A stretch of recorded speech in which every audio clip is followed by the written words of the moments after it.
Alright, so the first thing you're going to want to do is you're going to want to turn your chair on and elevate the seat.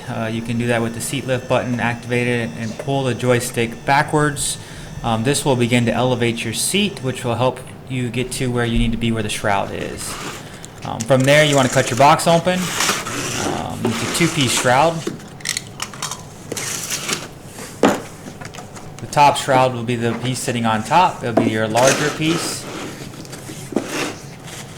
wrapped in bubble wrap. So you're going to unwrap this from the bubble wrap.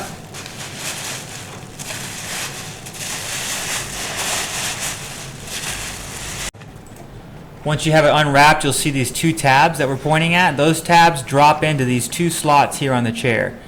They come in from the back of the chair, pulling this shroud forward. You'll feel them snap in place, not snap, but slide into place, and you should not be able to lift the front shroud off once you have those secured down.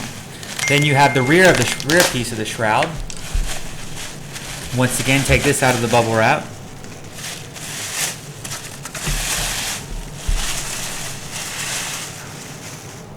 That's what the rear piece should look like. And they interlock together.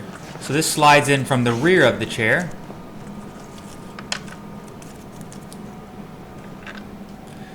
And you have your two rivets that you can remove before you slide it in. So it slides in and slides in underneath the front shroud. Then you have your two twist rivets that you are going to then push in and rotate until it's secured onto your unit.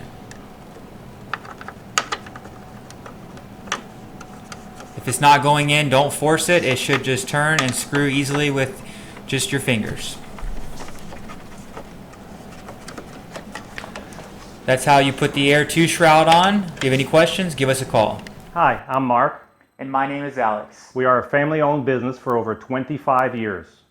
We have many products available, not just what you see in this video. If you would like to learn more, you can call the number below at 800-677-6293, or you can visit us directly at www.marcsmobility.com.